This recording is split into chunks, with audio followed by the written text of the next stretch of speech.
De chico, a la vuelta de la esquina de mi casa, tenía dos amigas japonesas, Michiko y Sachiko. Vivía fascinado con sus dulces, sus cómics o mangas japoneses, en realidad con toda su cultura. Más allá de Ultra 7 y Ultramanes que poblaron mi infancia, la presencia de los japoneses en el Perú es ya centenaria. Este año es particularmente importante porque se cumplen 100 años de la llegada de los okinawenses al Perú, cuya descendencia conforman la mayor parte de la colonia Nikkei en el Perú. ¿Habrán sido estos los primeros en llegar? ¿A dónde llegaron? ¿Dónde trabajaron? ¿Qué huellas dejaron en nuestra ciudad? ¿Qué costumbres hemos adoptado? Y sobre todo, una que otra historia que es preciso recordar para no olvidar. Historia de la inmigración japonesa.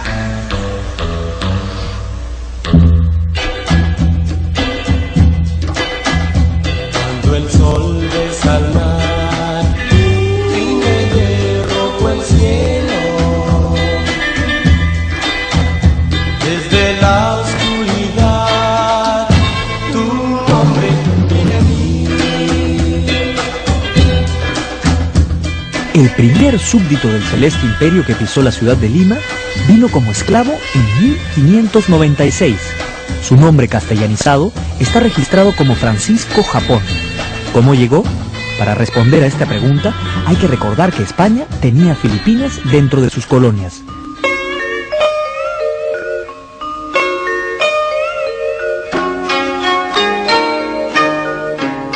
El segundo japonés del que se tiene noticia en Lima cambió su nombre original, olvidado ya, por el de Miguel de Silva.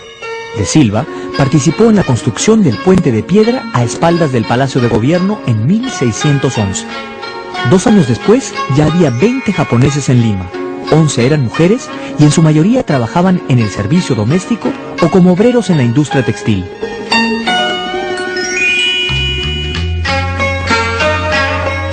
En el testamento de Juan de Corral de 1612 dice lo siguiente: ítem declaro que en la obra de la puente de esta ciudad han trabajado 4 indios chinos y un Japón llamados Felipe Mata, Diego Ochoa, Andrés Yagotán, Bartolomé Guidal y Miguel de Silva Japón. Desde esa época, ya los japoneses vienen tendiendo puentes. ¡Hai!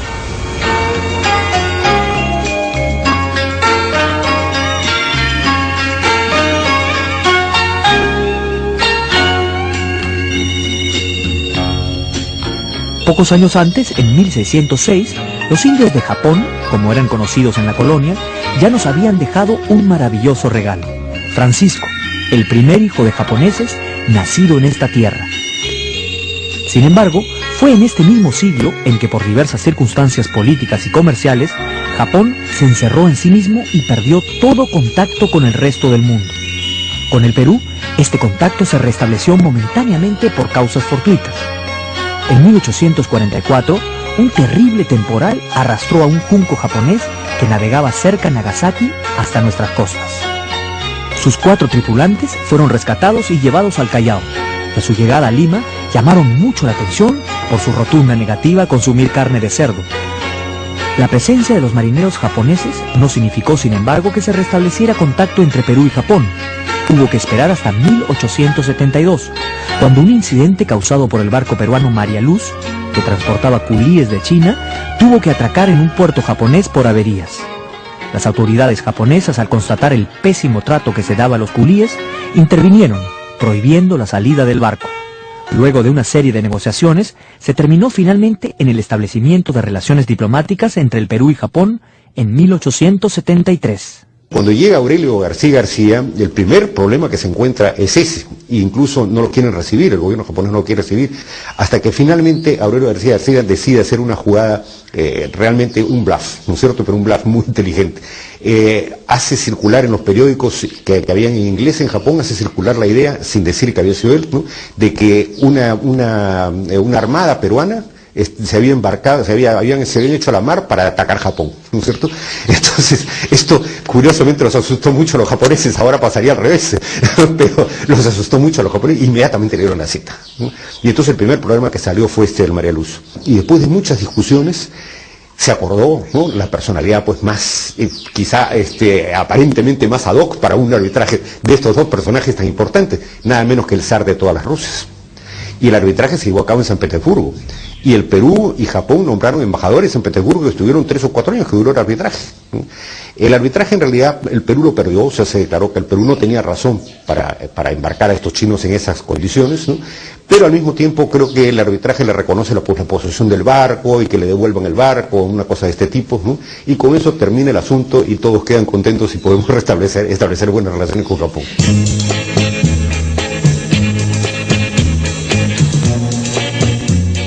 Como consecuencia de esto, el Perú nombró al alemán Oskar Herren cónsul honorario en el Japón. Un año después, Herren llega a Lima para ver las posibilidades de inversión en el Perú. Lo acompañaban 5 empleados japoneses de toda su confianza. Herren, quien edificó la hermosa quinta que lleva su nombre, envió años después a uno de sus empleados japoneses a Tokio para que contratara a 400 agricultores y con algunas muestras de plata de Junín que pudieran interesar a inversionistas. El negocio agrícola no prosperó, pero el financista Korekiyo Takahashi mostró grandes deseos de invertir en la explotación minera. Así, en sociedad con Herren, fundó la Japan Peru Mining Company, con un importante capital. Lamentablemente, la plata de la mina no era de la calidad esperada. El negocio se fue a pique y Takahashi regresó al Japón con los 17 técnicos con que llegó. Esa fue la primera inversión de la historia del Japón en el extranjero.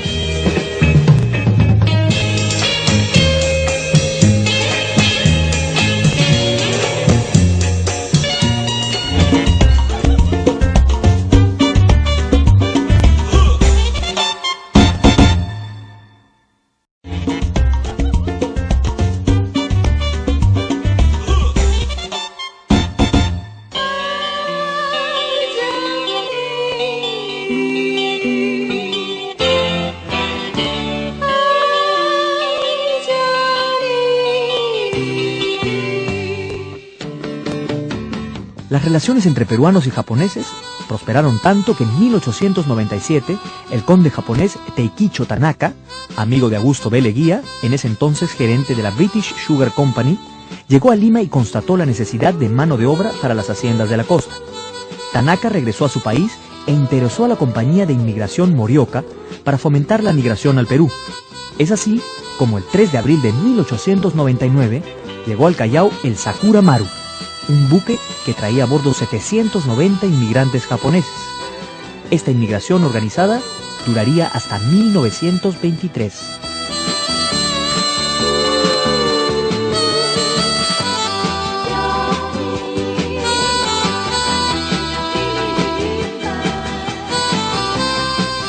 La gente de campo generalmente es lo que han venido a migrar acá, porque su situación era insostenible. Lógicamente, en la parte de la capital, Tokio, Osaka, ellos estaban florecientes y era una industria bastante próspera. Pero lo del campo no podía movilizarse. Bajo esa necesidad, tanto el Japón, que necesitaba ya demográficamente, era 140.000 habitantes por kilómetro cuadrado. Era pues superpoblado. Y acá en la costa peruana necesitaba mano de obra porque ya se había cortado el convenio con la China. Entonces en el Perú, las altas costas, el campo de caña de azúcar y sobre todo algodón, ellos utilizaban la gente de la serranía nuestra. Pero la gente de nuestra serranía ocupaba momentáneamente y cuando ellos tenían la época de cosecha todos se tenían que retirar. Entonces utilizaban a los chinos e incluso a los polinesios, pero al cortarse ya no se pudo realizar. Entonces con ese convenio, ya aprovechando, digamos, entonces dijeron, bueno, en calidad de contratado puede venir bajo el apoyo del gobierno del Japón. Y es ahí donde comienza, como le llama, la inmigración japonesa, ¿no? Lamentablemente, los maltratos, el clima y las enfermedades, entre otras contrariedades, hicieron que el trabajo en las haciendas fracase.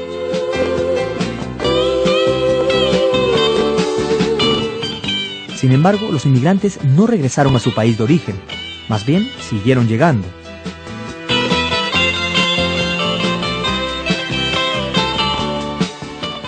Durante 2 décadas, 18.000 japoneses, entre hombres, mujeres y algunos niños, llegarían al Perú.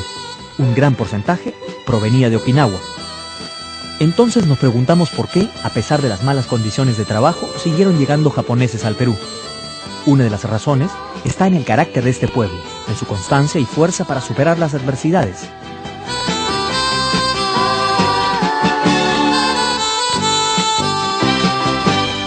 La inmigración japonesa también trajo la integración. Este cementerio japonés contiene los restos de 680 de los primeros japoneses llegados al Perú. Está de manera surrealista integrado al campo. Ese campo al cual ellos llegaron para trabajar y está al costado de unas ruinas arqueológicas. Yoso Tsukane llegó entre ese primer grupo de inmigrantes y en 1906 se casó con María Silvestre, lo que constituye la primera boda civil católica realizada entre una peruana y un japonés. Así también se va haciendo la integración.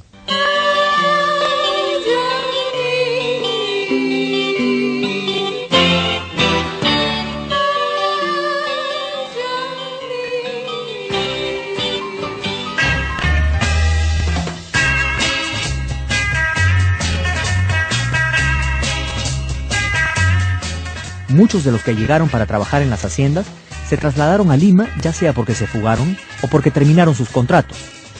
Atraídos por la oportunidad de trabajar libremente, se convirtieron en vendedores ambulantes y gracias a su laboriosidad y al ahorro, compraron establecimientos comerciales a otros inmigrantes, chinos e italianos sobre todo, estableciendo tiendas, fondas y peluquerías, tan identificadas con los japoneses hasta hace pocos años. La primera peluquería de japoneses se estableció en 1904, en 1906 ya había 15 y en 1907, 25. No hay ninguna razón aparente que explique esta proliferación. Podría aventurarme a decir que quizás sea la habilidad manual de los japoneses, ya que los cortes de pelo eran todos iguales. Lo que sí es cierto es que una institución japonesa, el pandero o tanumoshi, como se llama en ese idioma, es decir, una junta de solidaridad, posibilitó que muchos pudieran contar con el capital para crear las primeras tiendas y peluquerías en el país.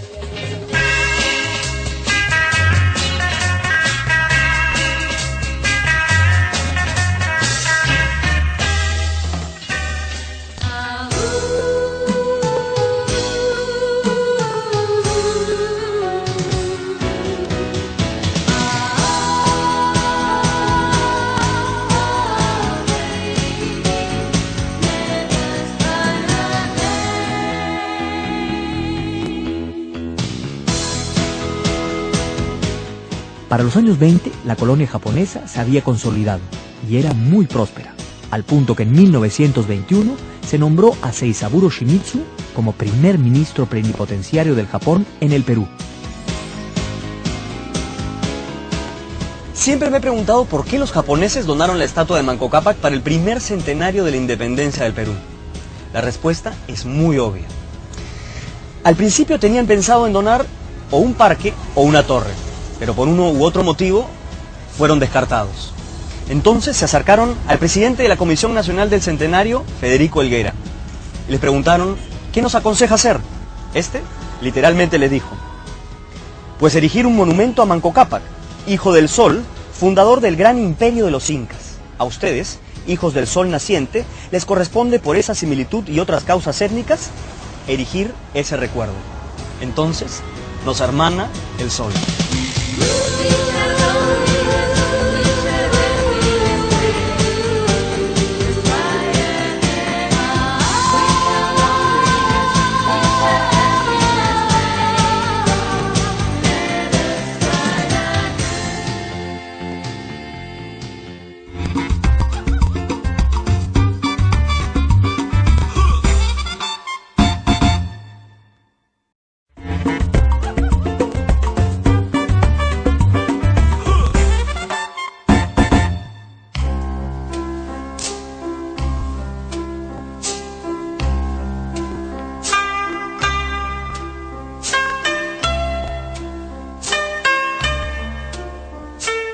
Para fines de los años 20, los migrantes japoneses siguieron llegando, ya no por cuenta de compañías migratorias, sino por el sistema del llamado, es decir, a instancias de sus familias radicadas en el país.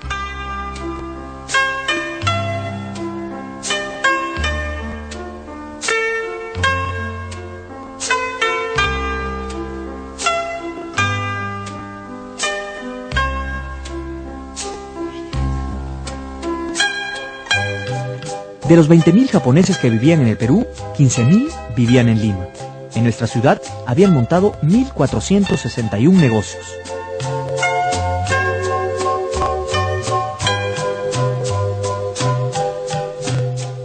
Cocina Nikkei, colectividad Nikkei. ¿Pero qué significa esa palabrita? Entre sus muchas acepciones, quizás podemos definirla como los descendientes y sus emigrantes que han formado una colectividad japonesa alrededor del mundo. Y la palabra Nisei, ¿qué significa? Literalmente segunda generación. Viene de Ich, Ni, San. 1, 2, 3 en japonés. Y Sei, los de primera generación. Nisei, segunda generación. Sansei, tercera generación. Así que ahora ya lo sé.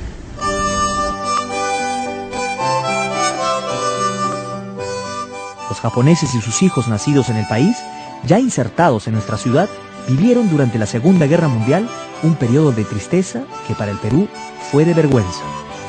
En vista de que el Perú era aliado de Estados Unidos y por lo tanto enemigo del Japón, los japoneses que vivían en nuestro país y sus descendientes, ciudadanos peruanos, fueron deportados a Estados Unidos y encarcelados en los campos de concentración de Crystal City y Manzanar. Mi padre en particular, estando en un sitio donde supuestamente no llegan las autoridades, no llegan allí, pero mi padre se reunía con otro paisano que estaba más cerca a la costa, que tenía su chacra, ¿ya?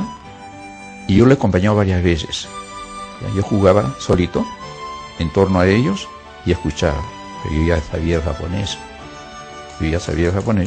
entonces le escuchaba, entonces le decía, tienes que escaparte, aunque no estés en la lista negra, te pueden fregar, ¿ya?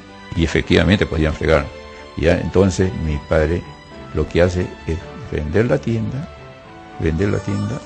y comienza a escaparse, a dormir, no está en la casa de la hacienda de Yamachupán, sino que se va a las casas de los clientes que tenía mi padre, porque lo querían mucho mi padre. Como si no bastara con este atropello, se saquearon e incendiaron las propiedades de los deportados. Pasada la guerra, las heridas se han curado y la colonia japonesa en el Perú ha vuelto a progresar. Durante los años 50 y 60, los peruanos descendientes de japoneses aportaron su gran dedicación al trabajo y su espíritu corporativo. Las casas Matsushita, Marui e Iraoka son firmas comerciales emblemáticas de la ciudad de Lima, pero la influencia japonesa se ha manifestado en toda nuestra vida. Últimamente, no antes, últimamente sí está ingresando, digamos, platos japoneses en la comida criolla. Lo anterior, lo que decía, no me gusta la comida japonesa, tenía su razón, eso ni hablar, pero si ahora lleva la comida fusión ya generalizada, ahí sí le va a gustar, ¿no? Por ejemplo, hoy en día Japón nos trae la novedad del teppanyaki, que viene a ser la cocina de plancha. Eso le gusta a cualquiera, ¿no? Mejor si es muy bueno el que lo prepara, eso le gusta a cualquiera. O un salteado, el tallarín saltado japonés es más parecido al peruano que al chino, porque lo mezcla todo, ¿no? Y lo hace a la plancha.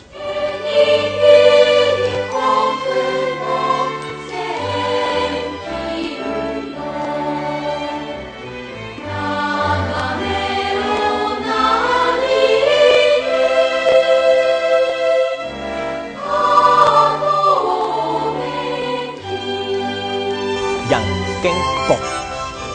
El Japón, un país en donde el juego infantil es realmente importante, nos ha legado a través de sus migrantes juegos como el Yankenpo. Dicen que tiene influencia china, pero otros, como, sorpréndanse, el famoso matagente, la pega, las canicas, el mundo, el volar cometa. Así que la próxima vez, juéguelos, pero piense de dónde vienen. Yankenpo. ¡Ah!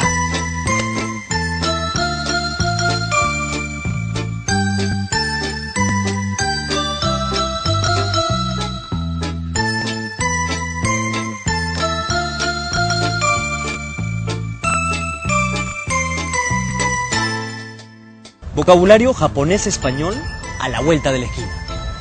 Hoy, entre los descendientes de la colonia japonesa, todavía se usan ciertas palabras del idioma aunque no sepan completamente el idioma, como por ejemplo Oba-chan, que significa abuelita. Konnichiwa, buenas tardes. Ohayo, buenos días. Gohan, comer o arroz cocido. Pero la palabra más curiosa es la que hemos adaptado nosotros, sayonara. Para ellos significa adiós. Para nosotros, el famoso calzado que utilizamos mayormente en verano. Quedó kawaii, es decir, quedó bonito. Los peruanos de origen japonés han destacado en casi todo orden de cosas. La política, el arte, el deporte, el periodismo, la música, la literatura y hasta el folclore. ¿Se acuerdan de la princesita de Yungay? Su nombre es Angélica Jarada y es uno de los mejores ejemplos de sincretismo y amor por nuestra tierra.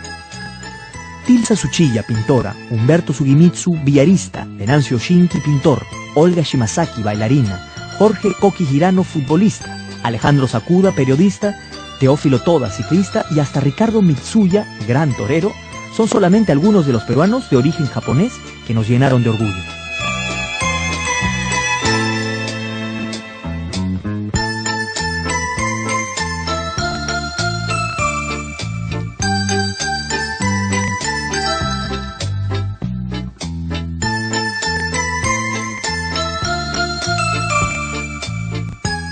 Dicen que la historia es circular.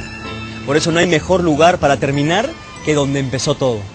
Aquí en Cerro Azul, este monumento marca la llegada de los primeros pioneros del Sakura Maru al Valle de Cañete. Casualmente, mira al muelle en donde desembarcaron en busca de un mejor futuro y nos dejaron una rica colonia Nikkei con evidente rostro oriental, pero con alma muy peruana. Hoy hay un fenómeno muy interesante, el de Kasegi, el retorno de algunos descendientes de la colonia al Japón en busca de mejor futuro. ¿No les digo que la historia busca extraños caminos circulares? Tomo arigato gozaimasu.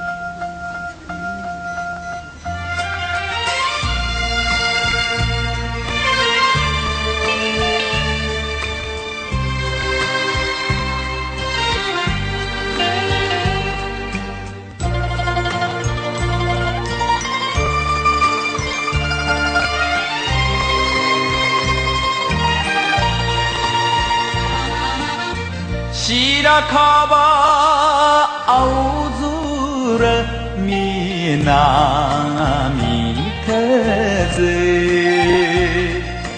風拳咲くあの柿谷の秋田